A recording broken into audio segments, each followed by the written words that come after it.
자, 오늘 함께 은혜 나누실 말씀은 창세기 12장 1절에서 4절 말씀 보겠습니다. 제가 봉독합니다. 여호와께서 아브라함에게 이르시되 너는 너의 고향과 친척과 아버지의 집을 떠나 내가 내게 보여줄 땅으로 가라. 내가 너로 큰 민족을 이루고 내게 복을 주어 내 이름을 창대하게 하리니 너는 복이 될지라. 너를 축복하는 자에게는 내가 복을 내리고 너를 저주하는 자에게는 내가 저주하리니 땅의 모든 족속이 너로 말미암아 복을 얻을 것이라 하신지라. 이에 아브라함이 여호와의 말씀을 따라갔고 롯도 그와 함께 갔으며 아브라함이 하란을 떠날 때에 75세였더라. 아멘. 자, 오늘부터 앞으로 4시간에 걸쳐서 믿음의 조상 아브라함에 대해서 좀 알아보려고 합니다. 그동안은 이제 하루 이제 1시간 이제 인물당 1시간씩 갔는데 아브라함은 분량이 많아요. 성경에서 차지하는 분량도 많고 그리고 내용도 있고 그래서 4시간에 걸쳐서 아브라함을 좀 알아보려고 합니다. 지난 시간에 말씀드렸듯이 기본적인 사항은 아브라함은 데라의 아들로서 아버지와 함께 갈대아 우르를 떠나서 하란에서 머물다가 하나님의 부르심을 받고 다시 하란을 떠나서 가나안 땅으로 내려가서 그곳에서 이제 살게 되는 그러한 사람입니다. 노아의 아들 셈으로부터 시작해서 쭉 이름이 나옵니다. 그러면서 이제 아브라함까지 나오는데 이 사이에 9명이 있어요. 하나님께서는 그 중에서 이제 아브라함을 다른 사람들은 건너가고 아브라함을 택하시는 것을 볼 수 있습니다. 이 세상에 태어나는 모든 사람은 하나님에 의해서 만들어졌고 하나님에 의해서 이 땅에 태어납니다. 나름 하나님의 계획이 있는데 누구는 선한 쪽으로 누구는 악한 쪽으로 심지어 악인도 하나님이 쓰기 위해서 이 땅에 태어나게 하십니다. 모든 사람이 하나님의 택하심을 받고 하나님의 일을 하는 것에 쓰임받는 것은 아니더라. 하나님께 택함을 받고 쓰임받는 것을 가리켜서 우리는 소명이라고 합니다. 오늘 우리가 함께 읽은 창세기 12장 1절에서 3절까지의 내용은 하란에 머물던 아브라함에게 소명을 주시는 하나님에 대해서 기록하고 있습니다.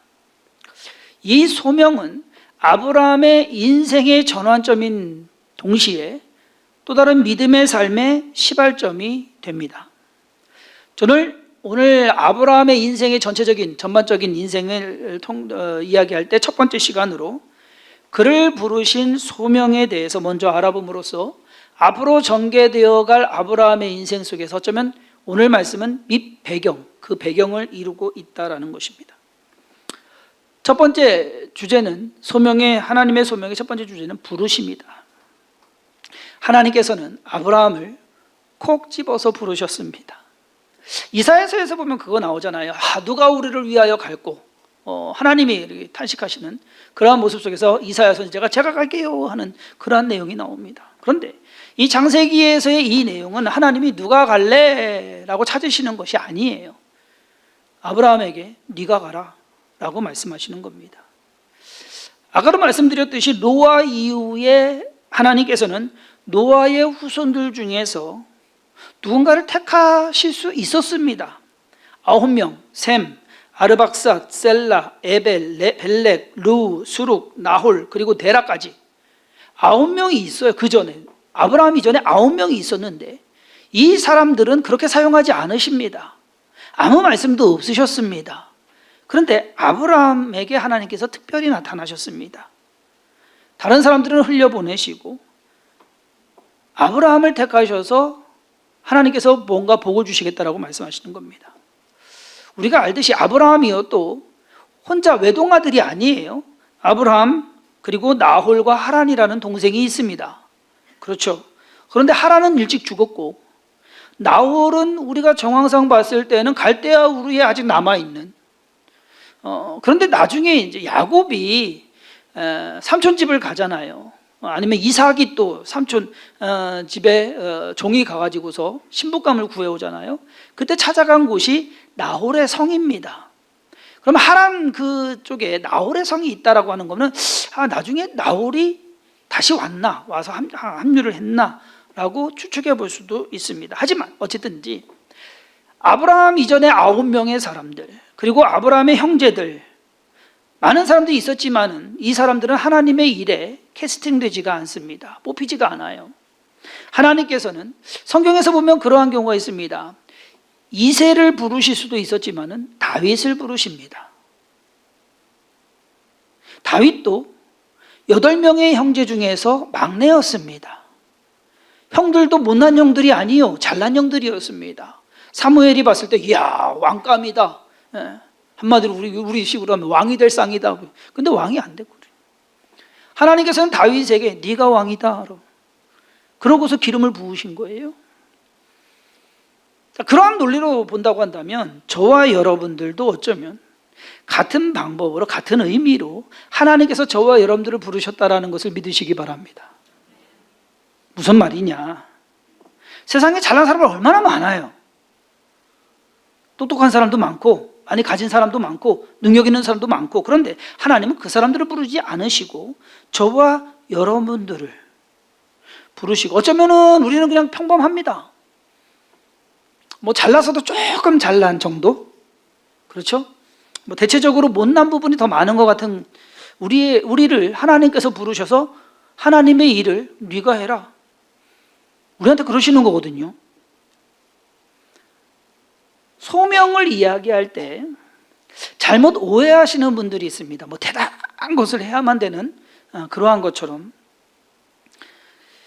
소명을 잘못 오해하는 대표적인 사례 몇 가지를 이야기하면, 하나는요, 그런 경우 있어요. 하던 일 이것도 해보고 저것도 해보는데 다 안 되는 거야. 그러다가 어느 날 갑자기 찾아와요. 목사님, 왜? 하는 일이 하나도 안 돼요. 하나님이 다 막으시는 것 같아요. 주의종 하라고. 여러분, 이거 잘못된 소명입니다. 가끔 보면 그런 경우는 있어요. 어머니들이 신랑 좋을 때 하나님, 제가 우리 아들 주의종으로 바치겠습니다. 아들한테 물어보지도 않고. 그런 경우. 또는 이제 애가 없어가지고 이 아들 주시면 하나님께 바치겠습니다라고 하는 한나의 기도처럼 그렇게 기도하시는 분들이 있습니다. 그러고서 이제 간혹 그런 분들이 있거든요. 하는 일 안 돼가지고서 와서 이제 신학교 가야겠다고 하면은 제가 처음 물어보는 게 그거예요. 혹시 어머니가 서원하셨어요? 그건 물어봐요. 왜? 영향이 있어요. 근데 그렇다고 해서 그분들한테 신학교 가라고 하고 싶지는 않아요. 안 갔으면 하는 마음이 더 큽니다. 이런 경우, 이런 일 저 일 안 되니까 하나님이 나 주의종 하라나 보다라고. 또 다른 유형은 뭐냐면요, 신학교 안 가고 주의종 안 되면 마치 하나님께서 자기에게 벌을 내리실 거라고 생각하는 사람들도 있습니다. 간혹 그래서 하나님께서 신학교 가라고 했는데, 주의종 되라고 했는데, 선교사로 나가라고 했는데, 내가 순종 안 하고 막 하고 있으니까 뭐 가족이 뭐 교통사고 당하고 누가 죽고 뭐 막 이래가지고서 무서워가지고서 신학교 가고 선교지 갔다고 하는 그런 분들 들어보셨죠? 이렇게 말하는 데는 좀 조심해야 돼요. 왜? 하나님은 선하시고 인자한 분이시지, 하나님이 그렇게 협박하고 위협하고 강제적으로 해가지고서 하나님의 일을 시키는 경우가 성경을 뒤집고서 찾아보세요. 얼마나 되는가? 모세도 하나님은 협박하지 않으셨습니다. 수많은 선지자들도 그랬고, 예수님께서 제자들을 부를 때에도 너 나 안 따라오면 너 큰일 나, 너 어떻게 될 줄 알아? 그렇게 하신 적이 없어요. 오늘 우리가 공부하는 아브라함도 하나님께서 그런 방법으로 소명을 주신 것은 아닙니다. 너 본토 지적 아비집 떠나라, 안 그러면 너 큰일 난다. 아니에요. 너 떠나라, 그럼 내가 복을 줄게. 오히려 하나님은 강제가 아닌 방법으로 조건을 제시합니다. 그리고 아브라함으로 하여금 선택하게 합니다. 이것이 두 번째 주제입니다. 소명에 대해서 알아볼 두 번째 주제는 뭐냐? 부르심의 내용이다. 하나님의 부르심의 내용은 크게 두 가지로 되어 있습니다. 하나는 명령이고 하나는 약속입니다. 하나는 조건이고 하나는 결과입니다. 하나는 아브라함이 해야 될 일이고 하나는 하나님이 하실 일이다라는 겁니다. 그 첫 번째 내용, 아브라함이 할 일, 그리고 명령은 뭐냐? 떠나라라고 하는 것입니다. 너는 너의 고향과 친척과 아버지의 뱃집을 떠나 내가 내게 보여줄 땅으로 가라. 하나님의 명령입니다. 이 말씀은 하나님께서 아브라함으로 하여금 하라라고 말씀하신 겁니다. 그것이 바로 복을 받을 전제 조건이 된다라고 말하는 거예요. 이어지는 두 번째 부르심의 내용은 뭐냐? 주겠다라고 말씀하십니다. 이것은 하나님의 약속입니다. 창세기 12장 2절에서 3절 오늘 본문 말씀 복의 주 내용은 내가 너로 큰 민족을 이루고 내게 복을 주어 내 이름을 창대하게 하리니 너는 복이 될지라. 예전 성경에서는 복의 근원이 될지라 라고 말씀하셨죠. 너를 축복하는 자에게는 내가 복을 내리고 너를 저주하는 자에게는 내가 저주하리니 땅의 모든 족속이 너로 말미암아 복을 얻을 것이라 하신지라. 하나님의 약속은 아브라함으로 하여금 큰 민족을 이루게 할 것이고 그 아브라함을 유명하게 하실 것이다 라는 것, 그 이름을 창대하게 하실 것이다 라고 그 약속을 하십니다. 이 약속은 하나님 몫입니다. 아브라함이 할 일이 아니에요. 하나님이 이루실 일입니다. 아브라함은 하나님 그저 떠나라는 말씀 듣고 떠나기만 하면, 아버지를 두고 떠나면 그때부터는 하나님께서 아브라함에게 해 주실 것이다 라는 약속이에요. 하나님께서는 아브라함으로 하여금 밑도 끝도 없이 떠나라고 하시지는 않으셨습니다. 약속을 해 주셨어요. 성경의 대부분에 나오는 복, 대표적인 것이 신명기 28장인데 그 복의 대부분 구조가 어떻게 되냐면요, 조건부예요. 조건부. 내가 이렇게 하면 내가 이렇게 해주겠다. 하나님의 복은요, 조건부입니다. 이것이 기본 틀입니다. 하나님 거저 주어지는 것이 아니에요. 아무것도 안 했는데 그냥 하나님께서 그냥 나 줄게, 이거 아니에요. 하나님의 조건에 맞을 때 하나님께서 그 일을 행하시는 겁니다. 우리가 잘 알듯이 누구든지 주의 이름을 부르는 자는 구원을 얻으리라 라고 하는 말씀, 먼저 조건이 있습니다. 주의 이름을 부르는 것, 즉 하나님을 믿는 것, 예수님을 믿는 것, 그것이 먼저 선행이 되어야 구원을 얻는다라는 것입니다. 구원을 받는데 돈이 들어가는 건 아니에요. 얼마를 벌으면 아니에요. 주의 이름을 부르면. 어떤 고행을 해야 되는 것도 아닙니다. 금식을 얼마나 하고 어떻게 아니에요. 그렇다고 해서 아무것도 안 하고 가만히 있으면 그냥 되는 것이냐? 아니라는 얘기죠. 뭔가는 있어요. 믿음이 먼저고 그 다음이 구원입니다. 떠나는 것이 먼저고 그 다음에 복이 오는 것입니다. 많은 사람들이 이 순서를 싫어해요. 그래서 먼저 달라고 합니다. 하나님 주시면 내가 가겠습니다. 네. 하나님하고 흥정, 여러분 하나님하고 흥정하지 마세요. 네. 급이 안 됩니다. 내가 하겠다. 하나님께서 너 이거 하래? 해. 그러면 내가 이걸 할게. 사람들은 먼저 해주세요. 그럼 갑니다.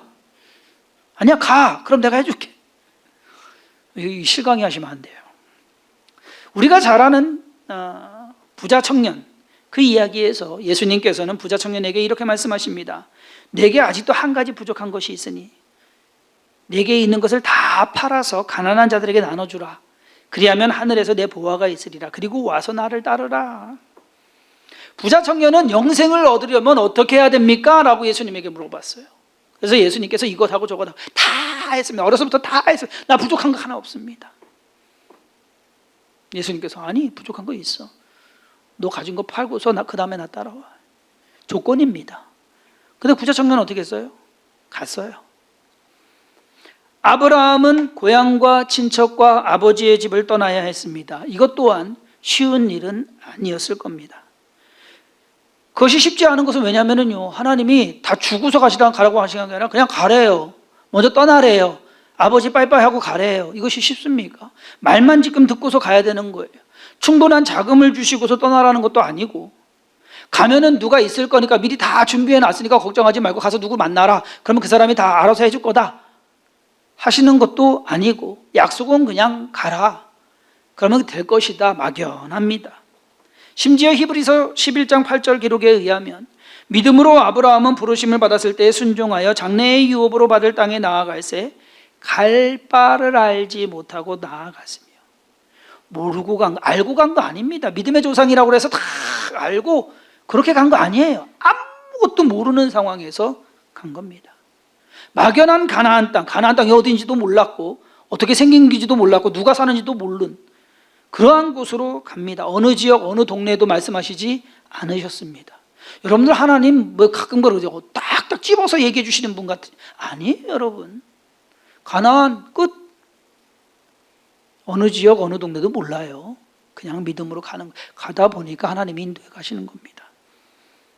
그러고 보니 주성긴 교회를 시작할 때가 생각납니다. 마치 아브라함처럼 정한 것이 없이 무작정 그냥 교회를 시작했습니다. 여러분 우리 그랬잖아요. 그냥 그렇게 했어요. 뭐 정해진 것도 없었어요. 하면서 정해갔죠. 그러면서 여기까지 왔어요. 어쩌면 아브라함의 시작과 참 비슷하다라는 생각이 듭니다. 또 어떻게 갈지 몰라요. 결혼 초기에 저희 집사람이 그러더라고요. 오빠는 5년 계획이 뭐야? 그래서 나 5년 계획 그런 거 없는데.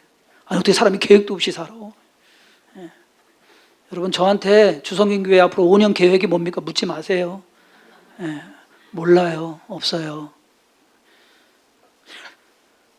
교회 시작을 처음에 고민 안 하는 거 아닙니다. 있죠. 망설임도 있고 걱정과 두려움도 있고.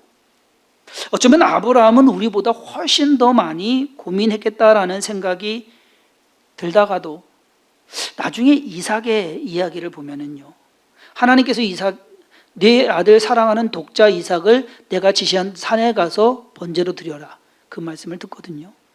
그럼 얼마나 고민되겠습니까? 가라고 그러면은 하나님 잠깐만 기다려 보세요, 조금 있다 하지 않겠습니까? 그런데 아브라함은 그 다음날 아침에 일찍, 그것도 천천히 일어난 것도 아니에요. 일찍이 일어나서 길을 떠납니다. 그래서 믿음의 조상인가 봅니다. 그냥 되는 것이 아니라. 아브라함의 부르심 세 번째 주제는 순종입니다.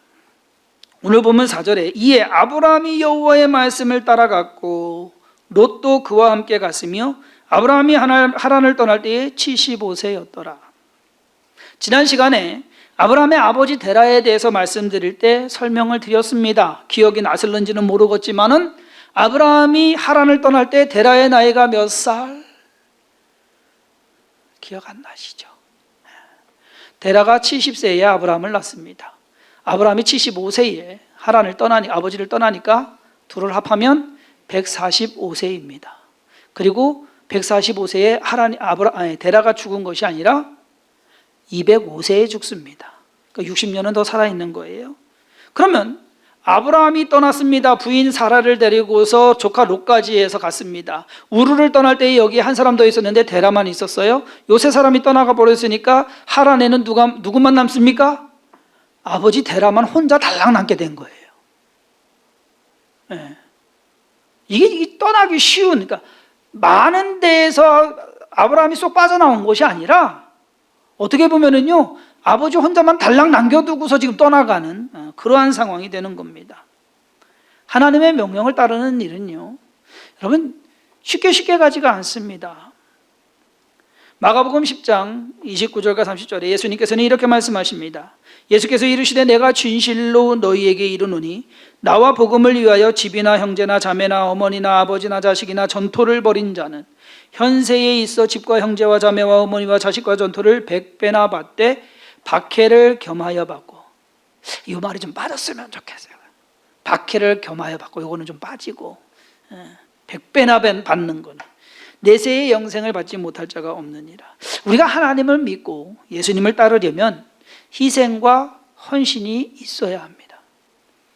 하나님의 자녀로, 그리고 예수 그리스도의 제자로서 이 세상에 사는 그리스도인의 삶은요, 구원받은 거 얼마나 기뻐요, 즐거워요. 그렇지만 그 기쁨과 만족이 여러분들 마치 여가 생활하는, 뭐 영화를 보고 뭐 드라마를 보고 뭐 내가 뭐 좋아하는 등산을 하고 하는 그런 취미 생활과 같은 그러한 것에서 오는 만족과 같다고 한다면 여러분 이건 신앙생활 잘못하시는 겁니다.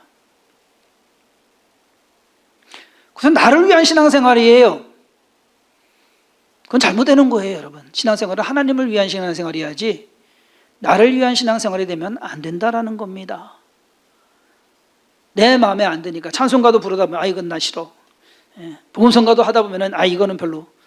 성경을 읽다가도 내가 좋아하는 구절은 다 색색이 칠해놓고서 잘 보이게 해놓고서 별로 마음에 안 드는 거는 그냥 있는지 없는지, 성경에 이런 거는 좀 없었으면 아까 말한 대로 박해를 겸하여 받고 이런 거는 좀 가로치고서 빼든가. 진정한 크리스찬이라고 한다면 하나님을 믿는다는, 그리고 교회를 다닌다는 이유로 손해볼 수도 있습니다. 힘들 수도 있습니다. 때로는 무모한 도전도 해야 됩니다. 믿음 생활이 그런 거예요, 여러분. 쉽고 편한 것이 믿음 생활이 결코 아닙니다. 하나님께서는 아브라함을 부르신 것처럼 저와 여러분을 부르셨습니다. 무슨 말이냐? 아브라함이라고 해서 하나님이 특별히 아브라함 대단한 사람이니까 특별히 부르시고, 저와 여러분들은 그냥 보통 사람이니까 그냥 대충 부르. 여러분 그렇게 생각하지 마세요. 아브라함을 부르신 거나 저와 여러분들을 부르신 거나 같아요. 비중이 같아요. 아니면 그러면 반대로 아브라함은 대단한 사람이기 때문에 특별히 부르시고 우리는 대단하지도 않은데 부르셨다고 한다면 오히려 우리가 감사한 거죠. 안 그렇습니까? 안 부를 수도 있었는데 하나님이 저와 여러분들 또한 똑같이 동일하게 부르신 것을 믿으시기를 바랍니다. 예수님께서 제자들을 선택하신 것, 수많은 사람들 중에서 제자들을 선택하셨습니다. 부르셨습니다. 그들을 부르신 것과 같이 저와 여러분들도 동일하게 부르셨다라는 사실을 깨달으시기를 바랍니다. 그것이 소명이에요. 아브라함이 하나님의 부르심에 순종하고 떠났던 것처럼 저와 여러분도 하나님의 부르심에 순종하고 그리고 믿음의 삶을 떠나야 됩니다. 믿음의 길을 걸어가야 됩니다.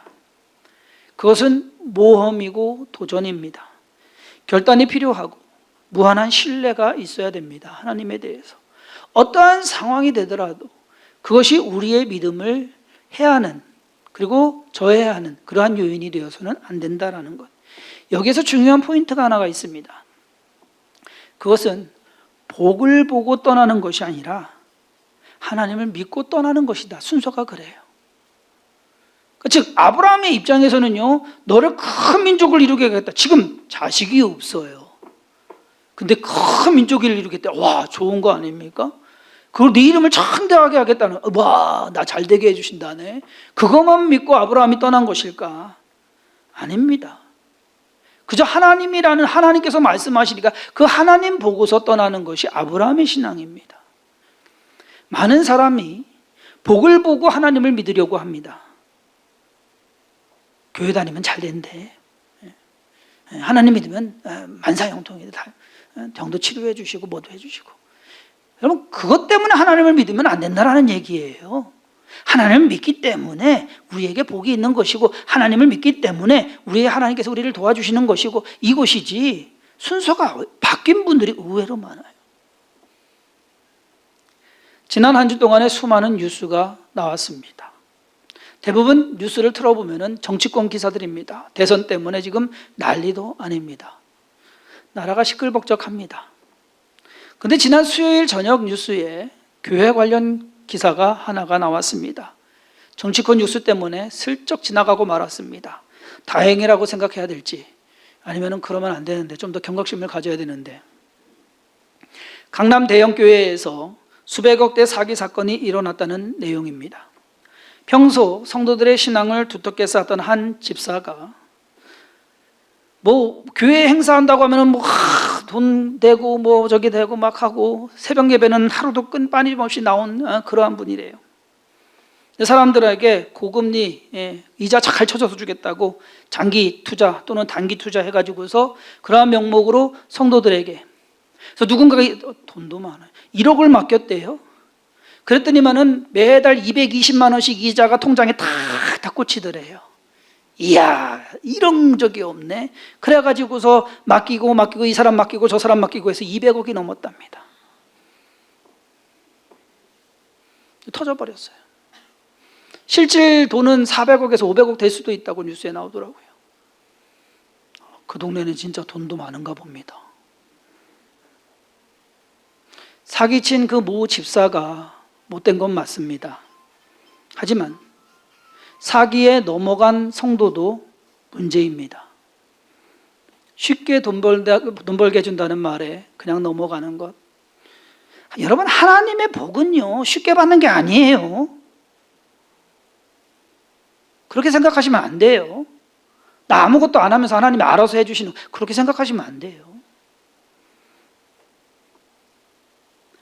아브라함이 하나님에 대한 믿음과 신뢰가 없이 하나님께서 약속하시는 것, 큰 민족을 이루고 네 이름 천하게 해주, 그거 좋아가지고서 이야 조건 좋네 해가지고 하나님 따라간 것, 하나님 의지하고 하란을 떠난 것 아니다라는 사실입니다.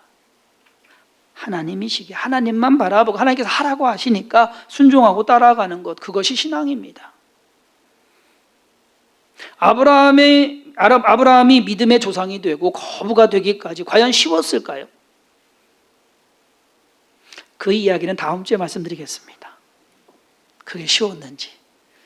저와 여러분들의 믿음과 신앙이 하나님께서는 아브라함을 부르신 것처럼 저와 여러분들도 동일하게 부르셨습니다. 그 부르심이 얼마나 소중한지, 얼마나 가치 있는 것인지 여러분들이 다시금 한 주간 지나가면서 묵상해 보시기를 바라고, 나는 그 부르심에 합당한 삶을 살아가고 있는지 다시금 우리 자신을 점검해 보기를 바라고, 그리고 부족한 것이 있다고 한다면 좀 채워갈 수 있는, 그렇게 노력하는 그러한 삶의 모습을 하나님 앞에 드렸으면 하는 그러한 바람입니다. 그러한 시간으로서 10월을 잘 살아가시는, 또 하나님 안에서 은혜 안에서 거하시는 모든 선원들 되기를 주님의 이름으로 축원합니다. 기도하겠습니다. 하나님께서 우리를 택하신 것은 그냥 실수로 택하신 것이 결코 아닙니다. 아브라함을 택하신 것처럼, 다윗을 부르신 것처럼, 그리고 제자들을 택하셔서 주의 사도들을 세우신 것처럼 하나님께서 우리 또한 우리를 부르셨습니다. 하나님의 자녀로, 하나님의 백성으로, 그리고 예수 그리스도의 제자로 이 땅에서 살아가는 것, 우리 또한 소명을 가지고 사명감을 가지고 하나님의 선한 뜻 가운데서 쓰임받아야 됩니다. 우리 자신을 돌아보게 하시고 믿음 잘 지켜가게 하여 주옵소서. 올바른 믿음 가지고 신앙 가지고 주의 나라 세워가게 하시고 주의 영광 가운데 쓰임받는 우리의 삶, 우리의 가정, 우리의 자녀들이 되게 하여 주옵소서. 감사하고 예수님의 이름으로 축복하며 기도사옵나이다. 아멘.